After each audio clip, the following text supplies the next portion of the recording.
Kumusta mga kabasketball? Pumasok na nga ang Boston Celtics sa NBA Finals ngayong 2024 pagkatapos nitong walisin ang Indiana Pacers 4-0 kani-kanina lang mga kabasketball. At ito namang Dallas Mavericks angat na 3-0 laban sa Minnesota Timberwolves at according sa kasaysayan ay wala pang nakakabangon mula sa isang 3-0 deficit. Kaya pwede nating sabihin na papasok na rin ang Dallas Mavericks unless may mangyaring kagibal-gimbal na maka-straight ng 4 na sunod-sunod itong Minnesota Timberwolves na may posibilidad pa rin naman. Kaya lang, maliit nga lang mga kabasketball, di ba? So pag-uusapan natin ngayon, wala nang preno-preno. NBA Finals Preview sa pagitan ng Boston Celtics at ng Dallas Mavericks. Sino nga ba ang may bentahe kanino? Anong tsansa ng kabila laban sa kabila? Anong kalakasan ng isa laban doon sa isa? Para sa mga mahilig tumalpak dyan at tambay ng mga sportsbook at game apps, pasok na sa Arena Plus. Bukod sa sportsbook at games, pwede mo pa mapanood ng live ang NBA, PBA at iba pang sports. Mag-register na. Scan lang ang QR code na ito. Ang Boston Celtics ay tumapos ng may record na 64 wins and 18 losses.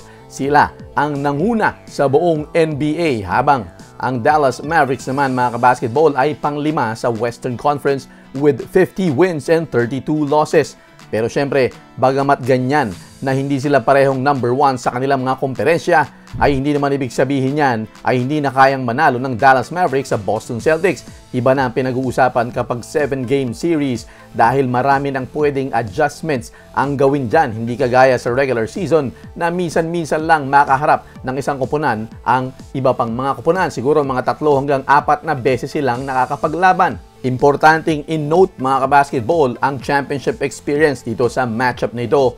Parehong may championship experience ang ilang mga players. Mas marami nga lang sa Boston. Para sa Dallas Mavericks, si Kyrie Irving ay isang NBA champion. Habang dito naman sa Boston Celtics, ilang beses nang pumasok sina Jaylen Brown at Jason Tatum. At si Jrue Holiday nagkampiyon rin noong 2021 kasama sina Giannis Antetokounmpo at Chris Middleton para sa Milwaukee Bucks. Maraming nagbabanggit dito kay Kyrie Irving na lagi daw siyang talunan dito sa Boston Celtics mula nang umalis itong si Kyrie Irving sa Boston. Mula nung tinapakan niya yung jersey ng Boston, ang record ni Kyrie laban sa Boston ay 1 win and 7 losses. So pwede nating sabihin na medyo malas yan. Pero hindi ako naniniwala dyan sa malas-malas na yan. Pero may something dito kay Kyrie kung ba't hindi siya nananalo sa Boston. Siguro hindi siya nakafocus sa laban dahil nga iniinis siya palagi doon nung mga fans. Kung makakapag-focus si Kyrie ngayon, ay delikado itong Boston Celtics. Baka makita nila ang best version ni Kyrie Irving mula nang umalis ito sa kanila. Interesting ang matchup nito mga kabasketball dahil itong Dallas Mavericks ay mas tinutukuran ang offensive power nung kanilang dalawang superstars na si Luka Doncic at Kyrie Irving. Nung isang araw nga lang ay gumawa ng combined 66 points sa pagitan nilang dalawa.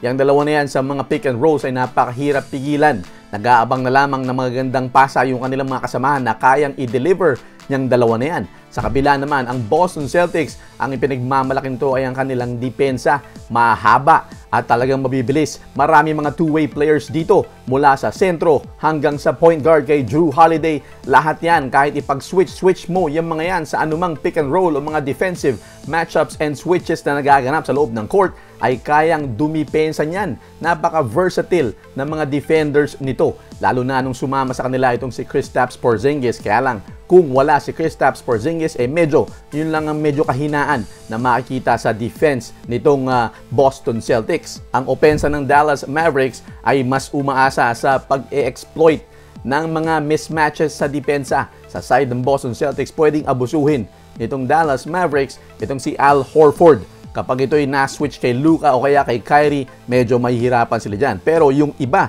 ay medyo magaganda mga depensang ipapakita niyan. Sa ganitong laruan naman, ito namang Celtics ay pwedeng abusuhin si Luka Doncic na kahit na alam natin na gumaganda yung kanyang depensa, si Luka ang kumbaga pwedeng weak link na atakihin ng Boston Celtics. Bakit weak link? Dahil pag si Luka ay na foul trouble, kasama na rin ang offense nitong Dallas Mavericks na mapuput into trouble kapag itong si Luka ay nadala mo sa 3-4 na foul na maaga pa sa laro. At isa pa, kapag si Luka ay inatake mo ng inatake, no? Mapapagod yan at dahil siya ang primary ball handler nila at primary playmaker, siya ang facilitator, lahat-lahat na all around yan si Luka, pumupuntos, rumi-rebound, uma-assist. Kapag yan ay pinalaro mo ng matinding depensa, 40 minutes of defense, ay mapapagod yan, malaking epekto yan para sa Dallas Mavericks kahit sabihin pang nandyan si Kyrie Irving. Advantage naman para dito sa Dallas Mavericks yung pagiging battle-tested nila all throughout this playoffs.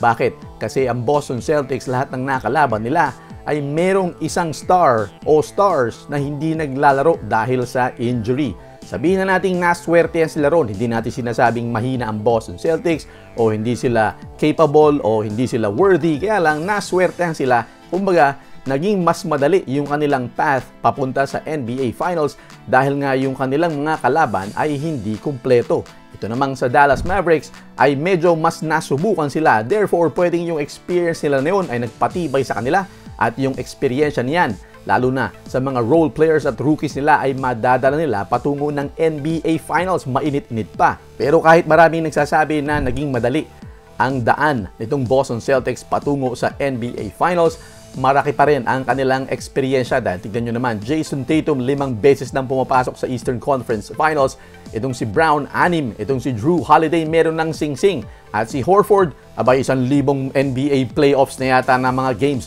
ang nalaro niyan. Si Derek White din, alam na kung paanong makarating sa malalim na playoff games. Isa pang advantage ng Boston mga kabasketball dahil nga sa kanilang depensa, pasisikipin ito ang perimeter para dito sa Dallas Mavericks na dumidepende sa kanilang dalawang perimeter superstars na sina Kyrie Irving at si Luka Doncic.